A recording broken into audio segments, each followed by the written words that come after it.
चलिए देखते हैं मध्य प्रदेश की 25 फटाफट बड़ी खबरों को। सबसे पहले न्यूज़ को कहाँ से देख रहे हैं हमको कमेंट में बताना बिल्कुल ना भूलें। साथ ही साथ हमारे यूट्यूब चैनल को सब्सक्राइब करें एंड बेल आइकन को ऑल प्रेस करना बिल्कुल ना भूलें। मध्य प्रदेश के पीएम श्री स्कूल बनेंगे स्मार्ट शिक्षा और बच्चों के उज्जवल भविष्य का केंद्र। मध्य प्रदेश सरकार विद्यार्थियों को आधुनिक और गुणवत्तापूर्ण शिक्षा देने के लिए लगातार प्रयास कर रही है। केंद्र सरकार की पीएम श्री योजना के तहत प्रदेश के 799 सरकारी स्कूल का चयन किया गया। इन्हें राष्ट्रीय शिक्षा नीति 2020 के अनुरूप स्मार्ट, आदर्श और समावेशी शिक्षा संस्थानों के रूप में विकसित किया जा रहा है। इससे छात्रों को सुरक्षित, सुविधायुक्त, प्रेरणादायक वातावरण में पढ़ाई का अवसर मिलेगा। एमपी के शिक्षकों को वेतन वृद्धि का तोहफा, चतुर्थ समयमान लागू होने पर बढ़ेगी सैलरी। मध्य प्रदेश के स्कूल में तृतीय समयमान पर कार्यरत 1.25 लाख शिक्षकों को जल्द ही आर्थिक सहायता मिलने वाली है। सरकार ने उन्हें चतुर्थ समयमान क्रमोन्नत वेतनमान देने का प्रस्ताव तैयार कर कैबिनेट में भेजा है। प्रस्ताव की स्वीकृति मिलने के बाद शिक्षकों की सैलरी में हर महीने 5,000 रुपए तक की बढ़ोतरी होगी। ये कदम न सिर्फ उनके जीवन स्तर को बेहतर बनाएगा बल्कि शिक्षा क्षेत्र में उनकी मेहनत और प्रतिबद्धता को भी प्रोत्साहित करेगा। एमपी के सरकारी स्कूल्स में पीटीएम प्री बोर्ड उत्तर पुस्तिकाएं अभिभावकों को दिखाई जाएंगी। मध्य प्रदेश के सरकारी स्कूल में 10वीं और 12वीं की प्री बोर्ड परीक्षाएं 13 जनवरी तक चल रही हैं। मूल्यांकन पूरा होने के बाद छात्रों को उनकी उत्तर पुस्तिकाएं दिखाई जाएंगी। इसके साथ ही 19 जनवरी को आयोजित पेरेंट्स टीचर मीटिंग में अभिभावकों को ये उत्तर पुस्तिकाएं दिखाई जाएंगी। इससे माता पिता अपने बच्चों की तैयारी और प्री बोर्ड परीक्षा में प्रदर्शन का सही आकलन कर सकेंगे। एमपी में ट्रांसफर सिस्टम बदला। मध्य प्रदेश सरकार ने कर्मचारियों के तबादलों को लेकर सख्त और तेज व्यवस्था लागू कर दी है। अब किसी भी कर्मचारी का ट्रांसफर 3 दिन के भीतर किया जाना अनिवार्य होगा। विभाग प्रमुखों को 3 दिन में तबादला आदेश जारी होगा, अन्यथा देरी का कारण बताना पड़ेगा। खास बात यह है कि तबादले के बाद अनुमोदन भी लिया जा सकेगा। अगर ट्रांसफर नहीं हो पाता है तो उसकी टीम सीधे मुख्यमंत्री कार्यालय भेजी जाएगी। मध्य प्रदेश में धान उपार्जन का नया रिकॉर्ड, 1.29 लाख मीट्रिक टन से अधिक खरीदी। मध्य प्रदेश में इस वर्ष धान उपार्जन ने नया रिकॉर्ड स्थापित कर दिया। कड़कड़ाती ठंड के बीच किसानों में उत्साह देखने को मिला और अब तक 1,29,000 मीट्रिक टन से अधिक धान खरीदा जा चुका है। मंत्री राजपूत ने किसानों से 13 जनवरी तक स्लॉट बुक कराने का आग्रह किया। धान खरीदी 20 जनवरी 2026 तक चलेगी। मुख्यमंत्री डॉक्टर मोहन यादव के निर्देश के अनुसार खरीदी केंद्रों पर बेहतर सुविधाएं मिल रही हैं। मध्य प्रदेश में 5 जिलों को जोड़कर बनेगा मेट्रोपॉलिटन रीजन, डिप्टी सीएम ने किया ऐलान। मध्य प्रदेश में मेट्रोपॉलिटन रीजन बनाने की योजना तेजी पकड़ रही है। डिप्टी सीएम राजेंद्र शुक्ला ने रीवा में पत्रकार वार्ता के दौरान ऐलान किया कि विंध्य क्षेत्र के 5 जिलों को जोड़कर मेट्रोपॉलिटन रीजन विकसित किया जाएगा। भोपाल की तर्ज पर रीवा और आसपास के शहरों को शामिल कर इसे आधुनिक और संगठित शहरों की श्रेणी में लाया जाएगा। एमपी के 3 जिलों के वनकर्मियों को 42,000 का भत्ता नहीं मिलेगा, नक्सल मुक्त होने पर रोक। मध्य प्रदेश के बालाघाट, मंडला, डिंडोरी जिलों के वन विभाग के कर्मचारियों और अधिकारियों को 42,000 रुपए का नुकसान हुआ। उन्हें पहले नक्सल भत्ता देने का प्रावधान था, लेकिन अब इन जिलों में नक्सल मुक्त घोषित होने के कारण यह भत्ता नहीं दिया जाएगा। मुख्यमंत्री डॉक्टर मोहन यादव ने पहले नक्सली प्रभावित क्षेत्रों में कार्यरत वनकर्मियों को विशेष भत्ता देने के निर्देश दिए थे। अब इस फैसले से 3 जिलों के अधिकारियों और कर्मचारियों को आर्थिक लाभ नहीं मिलेगा। एमपी में वाहन फिटनेस पर बड़ी छूट, केंद्रीय मंत्री नितिन गडकरी ने दी मंजूरी। मध्य प्रदेश में वाहन मालिकों के लिए राहत भरी खबर है। अब वे प्रदेश के सभी जिला परिवहन कार्यालयों में मैनुअल फिटनेस करवा सकेंगे। केंद्रीय सड़क परिवहन और राजमार्ग मंत्री नितिन गडकरी ने इस प्रक्रिया को फिलहाल जारी रखने की अनुमति दी। प्रदेश के परिवहन मंत्री उदय प्रताप सिंह ने वाहन स्वामियों की सुविधा के लिए एटीएस विहीन जिलों में मैनुअल फिटनेस जारी रखने का आग्रह किया था। भोपाल में 2 दिन बाद सीएम मोहन यादव का मेगा शो, 1100 ट्रैक्टर होंगे शामिल। मध्य प्रदेश की राजधानी भोपाल में 11 जनवरी को किसानों के लिए मेगा शो का आयोजन किया जाएगा। इस कार्यक्रम में भोपाल और आसपास के 1 दर्जन जिलों से करीब 1100 ट्रैक्टर के साथ किसान राजधानी पहुंचेंगे। पहले चरण में भोपाल इंदौर बाईपास पर विशाल रैली निकाली जाएगी, जिसमें मुख्यमंत्री मोहन यादव शामिल होंगे। इसके बाद जम्बूरी मैदान में किसान सम्मेलन आयोजित होगा, जहां मुख्यमंत्री कृषि वर्ष 2026 की औपचारिक घोषणा करेंगी। भोपाल एयरपोर्ट पर आई नए आईएलएस सिस्टम से उड़ानों के लेट होने पर ब्रेक। भोपाल के राजा भोज एयरपोर्ट पर यात्रियों को बड़ी राहत मिली है। अत्याधुनिक कैटेगरी 2 इंस्ट्रूमेंट लैंडिंग सिस्टम की स्थापना के बाद मौसम खराब होने और कोहरे के बावजूद उड़ानों की लेट होने की समस्या कम हो गई है। दिसंबर जनवरी में आमतौर पर उड़ानों को डाइवर्ट करना पड़ता था, लेकिन इस बार भोपाल आने वाली किसी भी उड़ान को पास के एयरपोर्ट पर डाइवर्ट नहीं करना पड़ा।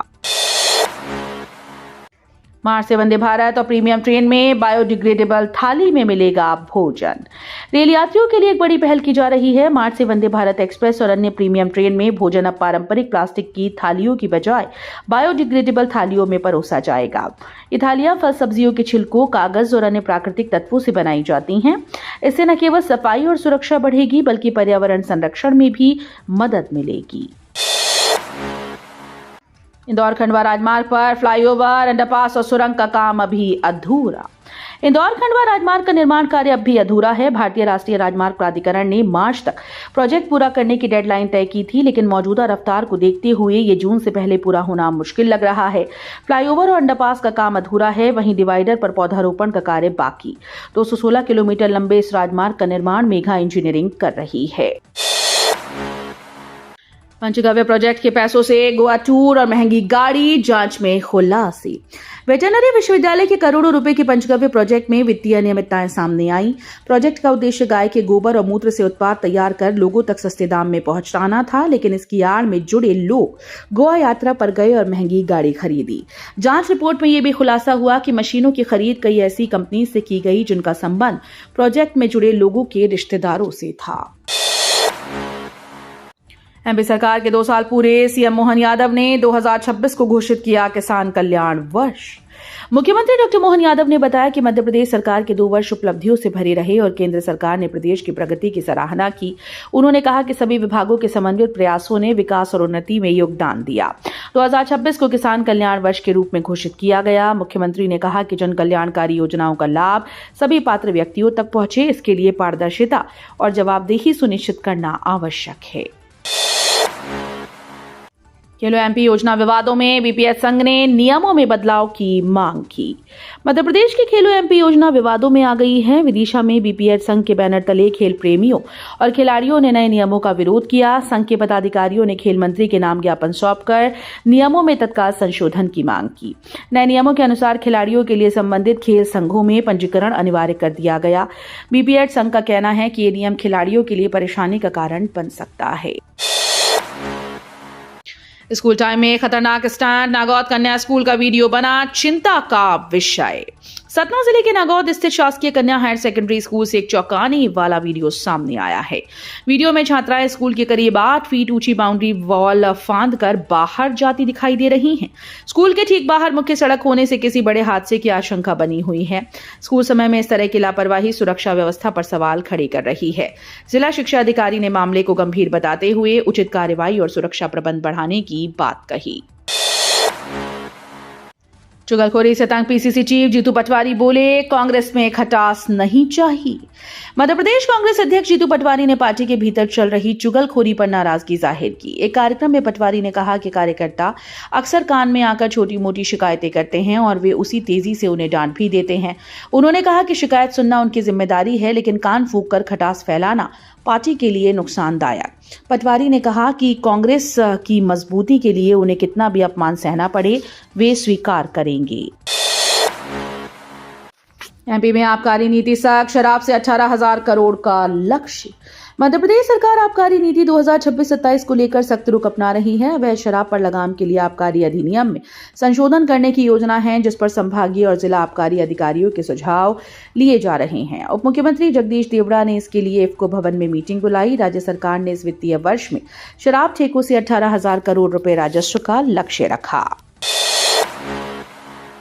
मकर संक्रांति पर महाकाल को तिल के उपटन से स्नान, तिल के पकवानों का भोग। मकर संक्रांति 14 जनवरी को षट्टिला एकादशी और सरवार सिद्धि योग में उत्साह पूर्वक मनाई जाएगी।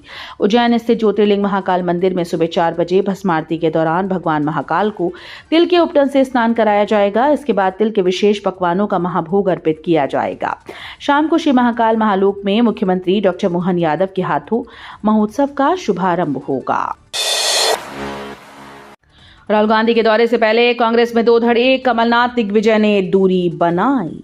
इंदौर के भागीरथपुरा मामले ने कांग्रेस के भीतर दो धड़ों की तस्वीर उजागर कर दी। पार्टी के कुछ नेता इस मुद्दे पर सक्रिय हैं और इसे भुनाने में जुटे हैं।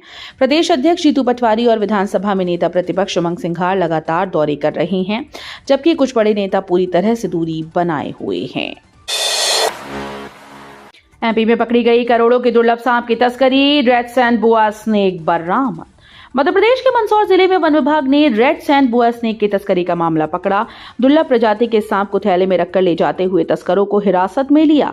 इस कार्रवाई में मध्य प्रदेश के 3 जिलों के तस्करों को गिरफ्तार किया गया, जबकि एक आरोपी अभी फरार है। वन अधिकारियों को मुखबिर से सूचना मिली थी।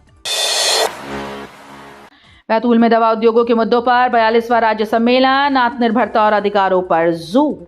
मध्य प्रदेश मेडिकल और सेल्स रिप्रेजेंटेटिव्स यूनियन का 42वां राज्य सम्मेलन आज 10 जनवरी से बैतूल के वृंदावन गार्डन में शुरू हो रहा है। इससे पहले 9 जनवरी को होटल श्री कृष्ण में पत्रकार वार्ता आयोजित की गई, जिसमें सम्मेलन के उद्देश्य और दवा प्रतिनिधियों से जुड़े ज्वलंत मुद्दों की जानकारी दी गई।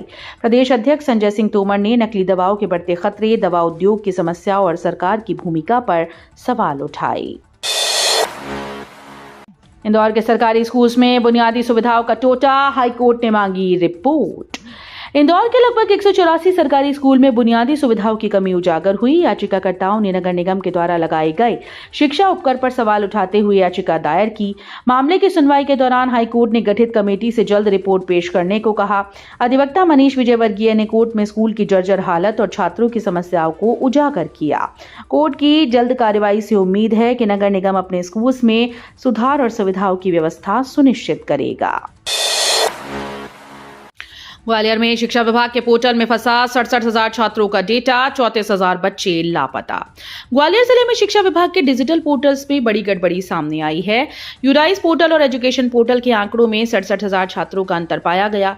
इसका मतलब है कि सभी लगभग 34,000 बच्चे रिकॉर्ड से गायब हैं।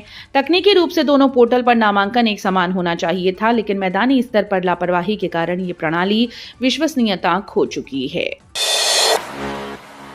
इतिहास में पहली बार रविवार को आएगा देश का आम बजट। देश का आम बजट 2026 इस बार एक नई परंपरा बनाएगा। पहली बार 1 फरवरी, जो कि रविवार है, को संसद में बजट पेश किया जाएगा। इसके लिए राष्ट्रपति की मंजूरी मिल चुकी है। संसद का बजट सत्र 28 जनवरी से शुरू होकर 2 अप्रैल तक चलेगा।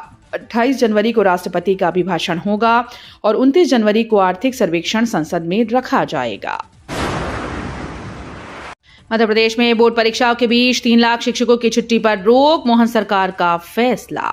मध्य प्रदेश सरकार ने 3.5 लाख सरकारी शिक्षकों की छुट्टियों पर रोक लगा दी। बोर्ड परीक्षाओं के चलते मोहन यादव सरकार ने अति आवश्यक सेवानुरक्षण अधिनियम लागू किया। इसके अनुसार 7 फरवरी से 13 मार्च 2026 तक चलने वाली परीक्षाओं के दौरान शिक्षक छुट्टी नहीं ले पाएंगे। इस अवधि में वे धरना प्रदर्शन या किसी भी आंदोलन में भाग नहीं लेंगे। वीडियो अच्छी लगी तो वीडियो करिए लाइक एंड चैनल को सब्सक्राइब कर बेल आइकन को और पर जरूर कर लीजिएगा।